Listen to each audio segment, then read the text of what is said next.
अस्सलामु अलैकुम नाज़रीन और सामईन, आपका हमारे ATR उर्दू चैनल में खैर मकदम और इस्तकबाल है। आज हम आपके सामने टीचिंग मैथोलॉजी यानी उसूल तदरीस पर बात करेंगे। उसूल तदरीस का समझना टीचरों के लिए नहायत ज़रूरी है और ये बहुत ही अहम चैप्टर है और इसमें टीचिंग मेथड्स क्या होते हैं कि किन किन चीज़ों का इस्तेमाल किया जाता है और वो कौन कौन से तरीक़े हैं, यानी पढ़ाने के उसूल तदरीस उसी को कहा जाता है, वो कौन कौन से तरीक़े हैं यहाँ पर हम उस पर बात करेंगे। सबसे पहले तो ये आप देखिए कि ये है टीचिंग मैथोलॉजी और ये है उसूल तदरीस, इसी को कहते हैं उसूल तदरीस। मैथोलॉजी का मतलब होता है कि उसूल और टीचिंग मतलब है तदरीस, एक कामयाब और मुअस्सिर तदरीस। यानी जब भी टीचिंग कोई करे, कोई भी पढ़ाए तो उसके लिए ज़रूरी है कि वो बेहतरीन तरीके से पढ़ाए। या किन किन चीज़ों का हम इस्तेमाल करें कि बच्चे के जहन में जो चीज़ हम पढ़ाएं वो नक्श हो जाए, और अगर वो चीज़ हम बताने में सफल हो जाते हैं तो वही है कामयाब और उसी को कहा जाता है मुअस्सिर। तो यहाँ पर है मुअस्सिर तदरीस के कुछ बुनियादी उसूल होते हैं।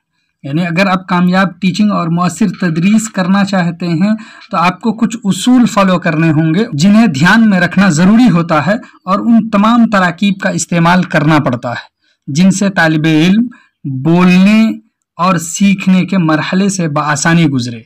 यानी ये चीज़ें बहुत ज़रूरी हैं एक बच्चे के लिए, तो बोलना और सीखना इन मराहिल से उनको गुजारना है और बआसानी गुजारने के लिए ज़रूरी है कि टीचर जो उसूल मैथोलॉजी जाने। माहिरीन तालीम ने इसको 8 हिस्सों में तकसीम किया है। यानी ये जो उसूल हैं, जो बुनियादी उसूल की बात कर रहे हैं, उन उसूलों को जो एजुकेशनिस्ट हैं यानी माहिरीन तालीम हैं उसने उसको 8 हिस्सों में तकसीम किया है, बांटा है। नंबर 1 क्या है कि आसान से मुश्किल की तरफ। क्या है? From simple to complex. जब भी हम मुअस्सिर तदरीस करना चाहेंगे, सफल तदरीस करना चाहेंगे, तो हम उसके लिए रूल यही अपनाएंगे कि आसान से मुश्किल की तरफ जाएं। आसान से मुश्किल का मतलब है कि जो चीज़ वो समझ सकता है, यहाँ पर उसी चीज़ की देख लीजिए एक्सप्लेन किया है कि किसी भी मजमून को पढ़ाते वक्त ये ध्यान में रखना ज़रूरी है कि आसान हिस्से को पहले बताया जाए। जो भी आसान पार्ट है पहले उस बात को बताएं, फिर उसके बाद करना क्या है कि रफ्ता रफ्ता मुश्किल की तरफ आया जाए, फिर आप मुश्किल की तरफ जाइए। तो ये फ्रॉम सिंपल टू कॉम्प्लेक्स का मतलब हुआ। आसान अंदाज में समझाना बेहतरीन उसूल तदरीस माना जाता है। यानी अब आपसे ये पूछा जा सकता है कि बेहतरीन उसूल तदरीस किसको माना जाता है, तो आसान अंदाज में समझाने को बेहतरीन तदरीस के उसूल माने जाते हैं। इसमें उस्ताद को अपने मेयार से नहीं, यानी जो उस्ताद का लेवल है उस लेवल से नहीं, बल्कि बच्चों के मेयार और उनके अहलियत के अकॉर्डिंग उनको लेसन प्लान यानी सिखाने के जो टेक्निक हैं उनको वो अपनाने चाहिए, इख्तियार करना चाहिए। तो ये है कि उस्ताद को अपने लेवल से नहीं, अपने मेयार से नहीं, बल्कि बच्चों के मेयार और उसके अहलियत के हिसाब से उनको लेवल सेट करना चाहिए। उसूल तदरीस का दूसरा उसूल है ख़ास से आम की तरफ है। इसको समझिए, करें सबक पढ़ाने के दौरान पहले सबक का ख़ास हिस्सों को वाज़ह किया जाए। जो ख़ास हिस्से हैं पहले उसको जो है आप एक्सप्लेन कर दीजिए, उसको बता दीजिए और फिर आम हिस्सों को बताया जाए।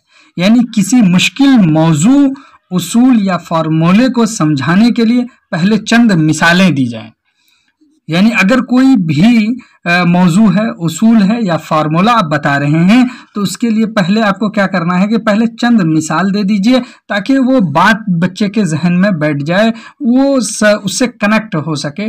फिर उसका तज्जिया करें। तज्जिया मतलब उसको आप पार्ट पार्ट करें, टुकड़ों में बांट कर बताएं। बच्चों की मदद से आम उसूल अख्ज़ किए जाएं। यानी आप फिर बच्चों की मदद से उसूल अख्ज़ कर लीजिए। यानी ये तरीक़ा इस्तिक़राई कहलाता है, ये इस्तिक़राई तरीक़ा है। तीसरा है कुल से जुज़ की तरफ, यानी फ्रॉम होल टू पार्ट। यानी पहले आप होल को लीजिए फिर उसको पार्ट पार्ट करके बताइए। यानी सबक को पहले कुल की हैसियत से पढ़ाया जाए। यानी मिन जुमला आप पहले उस पर रोशनी डाल दीजिए, फिर उसके बाद उसके एक एक पार्ट को बताइए, फिर उसके बाद उसके हर हिस्से को अलग अलग समझाया जाए। आजकल जुबान की तदरीस में पहले मुकम्मल शय को जहन में डालते हैं, तो आवाज़ को अदा करने का तरीक़ा सिखाते हैं, उसके बाद हर्फ को पहचानना सिखाते हैं और फिर हर हिस्से को समझाते हैं। यानी पहले मुकम्मल जुमले को बताया जाता है, उसके बाद उसके हर हिस्से को बताया जाता है। उसके बाद चौथा है कि तजर्बे से इस्तिदलाल की तरफ, फ्रॉम ऑब्जर्वेशन टू एनालिसिस। यानी जो वो तजर्बा कर चुका है कि गिरने से चोट लगती है तो चोट के लिए क्या करें, तो यानी उसका एनालिसिस करना, तज्जिया करना, पहले तजर्बा हो फिर तज्जिया करे। तो वही कह रहे हैं, कोई भी तजर्बा गौर व फिक्र और तज्जिया से किया जाता है। इसी तरह से कोई भी वाकया क्यों पेश आया और उसका अंजाम क्या हुआ, इस तरह तजर्बा में ख़ास अंदाज से नतीजा बरामद किया जाता है। तो देखिए कि तजर्बा में ख़ास अंदाज से नतीजा हम निकाल रहे हैं, इसी को इस्तिदलाल यानी एनालिसिस कहा जाता है। यानी अगर हमने पहले तजर्बा किया फिर उससे ख़ास अंदाज से हम कोई नतीजा अख्ज़ कर रहे हैं, मतलब कि उस पर गौर कर रहे हैं, बहुत बारीकी में जा रहे हैं, तो फिर उसको हम एनालिसिस कहेंगे, उसी को इस्तिदलाल कहा जाता है। साइंस की तालीम में इसकी बहुत अहमियत है। यानी अगर हम साइंस की तालीम दे रहे हों तो तजर्बे से इस्तिदलाल की तरफ, फ्रॉम ऑब्जर्वेशन टू एनालिसिस पर बहुत अमल किया जाता है और ये उसके लिए बहुत अहमियत के हामिल भी है। उसके बाद देखिए कि 5वां नंबर है माद्दी से गैर माद्दी शय की तरफ, यानी फ्रॉम कॉन्क्रीट टू अब्स्ट्रैक्ट। सबक पढ़ाते वक्त पहले माद्दी चीज़ों की मिसाल देनी चाहिए। जब भी आप सबक पढ़ाएं तो पहले माद्दी चीज़ों की मिसाल दीजिए, यानी जिसको वो देख सके, छू सके, जिसे तालिब इल्म आसानी से समझ लेता है। अगर माद्दी चीज़ों की मिसाल देंगे तो आसानी से तालिब इल्म समझ लेता है। आपसे सवाल पूछा जाएगा, तालिब इल्म किन चीज़ों को आसानी से समझ लेता है, तो वहाँ पर ऑप्शन में होगा माद्दी चीज़ें। उसके बाद गैर माद्दी यानी अनदेखी चीज़ों को उसके सहारे समझना आसान हो जाता है। यानी जो अब्स्ट्रैक्ट चीज़ें हैं जिसको आप सिर्फ महसूस कर सकते हैं, छू सकते हैं, देख सकते हैं नहीं, तो वो अनदेखी चीज़ें हैं, तो उसको माद्दी चीज़ों के सहारे हम अगर समझाएं तो बच्चों के लिए समझना आसान हो जाएगा। इसी तरह से छठे उसूल में से ये है मालूम से नामालूम की तरफ, फ्रॉम नॉन टू अननोन। सबक पढ़ाते वक्त पहले उन चीज़ों को बताया जाए जिससे तालिब इल्म पहले से वाकिफ है। यानी बच्चा पहले से उस चीज़ को अगर जान रहा है तो उसको पहले बताना चाहिए, उसके बाद रफ्ता रफ्ता यानी धीरे धीरे नामालूम चीज़ें, यानी जो बच्चा नहीं जान रहा है, यानी नई बातों को उसके जहन में डाला जाए। तो ये एक बेहतरीन उसूल है कि पहले किन चीज़ों को बताना चाहिए, फिर उसके बाद किन चीज़ों को बताना चाहिए, तो नॉन से अननोन की तरफ जाना चाहिए। ये कामयाब तदरीस और मुअस्सिर तदरीस का एक अहम रूल है। समाजी उलूम के सारे सबक तलबा की मालूमात की मदद से ही पढ़ाए जाते हैं।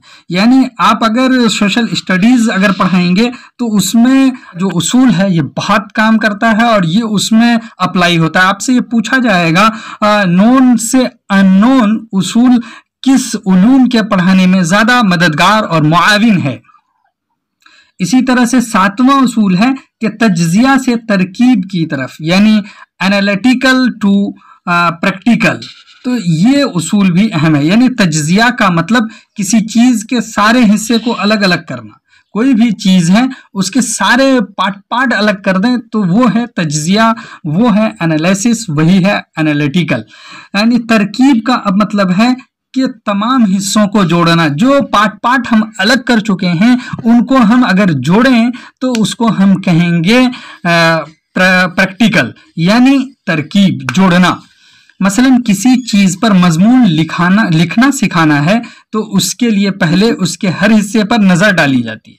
अगर हम मजमून लिखना सिखाना चाह रहे हैं तो पहले उसके सारे हिस्से पर हम नज़र डालेंगे, फिर उसके बाद सिखाएंगे। उसके बाद तमाम हिस्सों को एक दूसरे से जोड़कर एक मजमून तैयार किया जाता है। फिर उसके जब हम उसके हर पार्ट पर नज़र डाल लेंगे, फिर उसके बाद अगर हम मजमून लिखेंगे तो उसके पार्ट को सिर्फ हम क्या करेंगे, जोड़ने का ही काम कर रहे हैं और जोड़ देंगे बेहतरीन अंदाज में तो वो मजमून हो जाएगा। इसी तरह से 8वां है कि नफ्सियाती तरतीब से मंतिकी तरतीब की तरफ, यानी साइकोलॉजिकल टू लॉजिकल। पढ़ाते वक्त ये ध्यान रखना जरूरी है कि कोई बात ऐसी ना हो जो बच्चों की फितरत के खिलाफ हो, यानी फितरत के खिलाफ चीजों को बिल्कुल यूज नहीं करना है। इसलिए मंतिक पर नफ्सियात को तरजीह दी जाती है, यानी लॉजिकल पर साइकोलॉजी को तरजीह दी जाती है, उसको प्रीफर किया जाता है। तालिबे इल्मों के दिमाग और मेयार को जहन में रखा जाए, यानी जब भी हम पढ़ाएंगे तो तालिबे इल्मों के दिमाग को भी जहन में रखना है, साथ में उसके लेवल को भी रखना है।